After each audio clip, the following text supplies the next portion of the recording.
Remember that room that I said I don't go into because it's cold and nothing's growing in there? We are there now. So I'm doing a plant room tour. I'm in the room where I put things that are a little bit too temperature sensitive for outside. Okay, I'm going to turn you around. Okay, so let's start on one side of the room. So this is actually the spot that the thrips infested UPI sits in. You can see thrips damage. We've sprayed him, so it's fine. But it also lives here with like a philodendron biliaceae. Don't know if that gives you an idea of scale. It's not that big. It's still pretty small. If I put these outside, I think they get a lot bigger. But that's philodendron biliaceae and philodendron UPI. And then Anthurium crystallinum. It was a propagation from the outdoor one, so it's got less growth points. The leaves are slightly bigger. I think maybe these just like a little bit more shade, but that's Anthurium crystal. I would say if you're a noob getting into Anthuriums, start with Anthurium crystallinum. Okay, and then up on the shelf we've got Peperomia maculosa. She sits in front of a Kevanaquan. What makeup girls will know Miss Kevanaquan. If you know, you know. If you don't have one of these are really, really cute. See? Veins. Veins, veins, veins. Peperomia maculosa. And this one is actually surprisingly happy inside. I mean, the other one's happy outside too, but I usually kill Peperomia, so the fact that I'm able to keep this alive probably says it's quite hardy. Philodendron verrucosum. This is the first one in a long line of Philodendron verrucosum that I don't have on poles, mind you. So stretches up all the way there. Scoliosis verrucosum, that's what we call that. Some old spider mite damage on it. I do check it regularly. And then we've got Miss Anthurium pallidiflorum. I actually don't show this often, just because it's really hard to get in frame all the way. She's really long, so like my arm span isn't that long. I think this is its latest leaf. Slowly upsizing. I think through winter it took a bit of a dip, but it's slowly upsizing again. I do have these macoca pots. These are my favorite pots ever. Look so cute. There was actually an Anthurium in this one, but it got thrips. I suspect that's where the thrips actually came from. Was that Anthurium? I don't know how it got thrips, but it did. That was the source of the thrips. So now she needs occupant, this guy. And then I've got this cute one with little Saxifraga. Saxifraga stolonifera, I think. She got a preemptive spray, so definitely doesn't have thrips. Okay, now we're at the window. Our first window, we've got some Alocasia silver dragon. This one usually explodes in summer. In winter, it takes a bit of a backseat, and then I actually had to repot these back into their cups. They pretty much sit in water, these Alocasia. Won't go into it. I'm doing like a semi-hydro thing with them.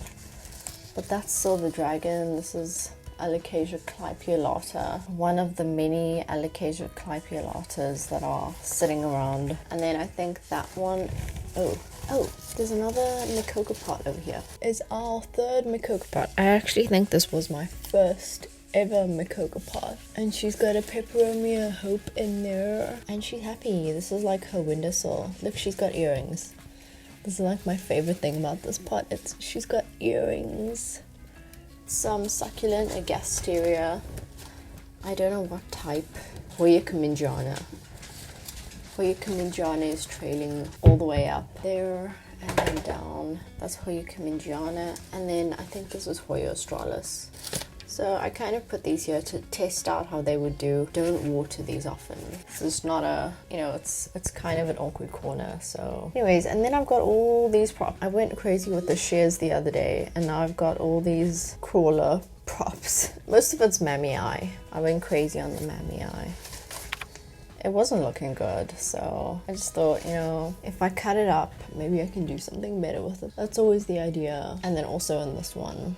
So we've got a lot of philodendron plowmany, different types of plowmany. And then we've also got some Dean McDowell there. I think there's a Gloriosum whitebane that I chopped up. Let's see how that does. In the corner is our Verrucosum pot. So this is our big pot of Verrucosum that we potted up together. Nothing looks like it's dying. I've got a couple new leaves, some browning a little bit. Usually if a repot goes sideways, you can tell by there'll be limp leaves. So the limp leaves will usually be, they'll look kind of like this, you know, kind of like scrumpled up. But even if I feel this, I can feel that it's not paper thin. Usually if you have root rot, your leaves will be limp and paper thin. So it's usually a combo of that. But I think this is, I've missed some watering. But if I feel everything, it feels pretty firm. So I think this is doing good. A little bit of browning, a little bit of shock.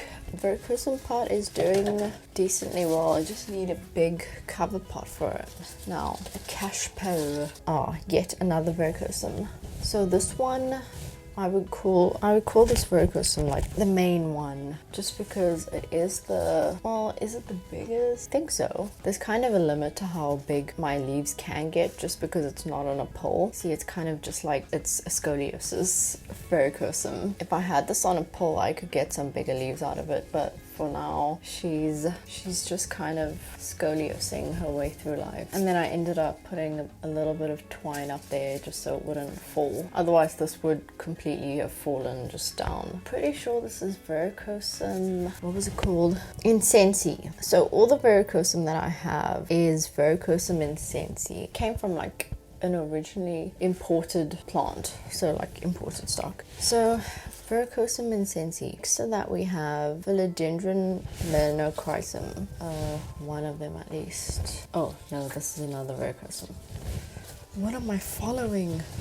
Okay, this one is Melanochrysum. It's kind of in the corner back there. Sad Melanochrysum stuck in the corner behind the Verrucosum. I don't know how that happened.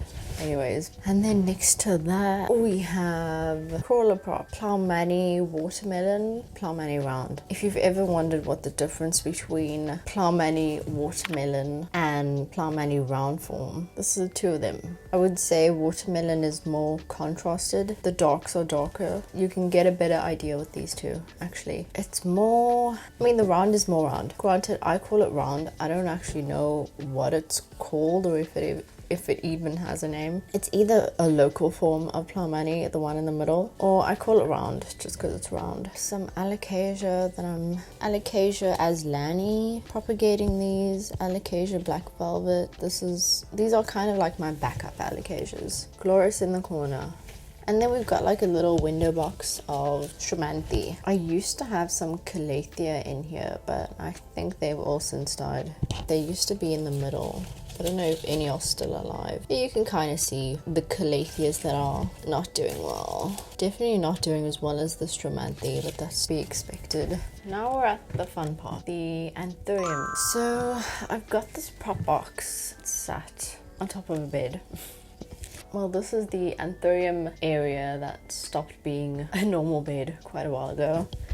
It's the spot for the Anthuriums because it gets that afternoon light, which you can kind of see right now. I'll start in the back with Monstera elbow. Needs a pole, but it's got really nice variegation. Anthurium pultigerum. Oh, I'm kind of in the sun, so I can't see. There's a really strong glare right now. Anthurium pultigerum, this is a really nice one that I was really excited to get and excited to grow because it's a cool Anthurium. And then Anthurium forgetii. I'm hoping to put most of these Anthuriums outside soon for the summer, or at least for the spring, just because the spot's fine, but it's not like ideal. It only gets afternoon sun and it doesn't get a lot of, actually it feels pretty hot right now, but that's literally because I'm in the sun. Anthurium forgetii, and she's also got a new leaf coming, it looks like. Queen. I did recently repot this queen. She's not dying, so that's good. What's this? Monstera Thai Constellation, still a baby Thai. Baby Clarinervium. Clarinervium is actually one that I really struggle with, so I had to cut up the one that wasn't doing so well. And then over here we've got one of my faves. This is a magpap. I've had this magpap for a while. Actually one of my favorite anthuriums, just because it's so easy. So this one isn't actually my dark one. My dark magpap is outside currently. This is my OG magpap. I actually remember buying it. I was in class.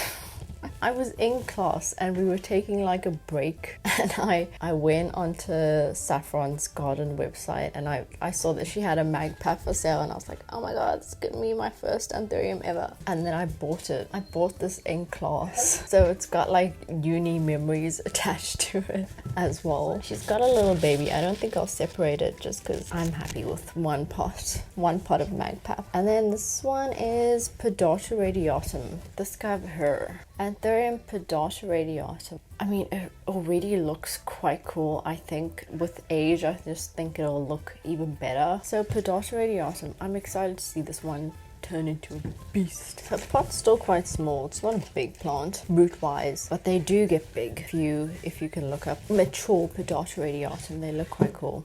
Queen, I think this was its last leaf pre the repot. And then this is Anthurium Sironoi. Anthurium Sironoi Velvet. This one has been one of my easiest anthuriums so far. Sironoi Velvet. I would say if you want a queen but don't want the problems that come along with a queen, the Diva Meltdowns, get an Anthurium Sironoi if you want that like length of a queen. Granted, I mean, you can see them side by side. They don't look alike at all. But if you want the appeal of a queen, or the size, I would say, get an Anthurium Sironoi. And then I've got a little Anthurium Luxurians, and it's got a new leaf. This is actually its second new leaf that it's put out, so I'm keen to see how big this one will get. Oh, I almost skipped the Veitchii. I've got a little baby Veitchii. It's got a new leaf. I actually should make sure it doesn't bash into the pot. Anthurium Veitchii. So a few of these don't actually have the best spots. I should cut this off so that the radicans can have some more sun, but plant doesn't have a lot of leaves. So Anthurium radicans next to Miss Lux. I don't have a hybrid Rad Lux, but I do have both of these separately. And then I've got a propagation of the really dark magpap hybrid from outside. So the one that was outside looked terrible because I tried to pollinate it. Well, I didn't try, I did. And then it got really sad. And then I actually had a backup cutting of it before, so it wasn't that much of a problem. Okay, so let's speed up because the dongle is heating up. I think I skipped this, by the way. This is Anthurium querulum. Also a really nice one. Easy grower for me, at least. Well, except for whatever the fuck that is. And then underneath that is the Anthurium villanovarum. Now, if you've seen photos of the villanovarum, you know that they get these nice big leaves, but the petioles are really short. So it can be hard to find a good spot for this one, just because the growth is, you know, it's like a clump essentially. But Anthurium villanovarum, also one of my faves. I got it at around the same time I got the Peltigerum, so they've kind of had the same amount of time to sit around and grow. They are growing at kind of the same speed, but I think the villanovarum has put out more leaves than the Peltigerum. So that's the Anthurium spot. And then we have the prop box. The prop box is where the bad plants go. So this was actually the thrip Anthurium, the one that got thrips. I've sprayed it a couple times and I haven't seen them again. Otherwise I wouldn't have put it in the box with the rest of them, but gotten rid of a lot of leaves. As you can tell, it didn't have only the two. I'll try to actually insert a picture of what this looked like before shit hit the fan. And then this is another prop of the dark magpap, I think. Yeah, I think it was the dark one. Backup prop.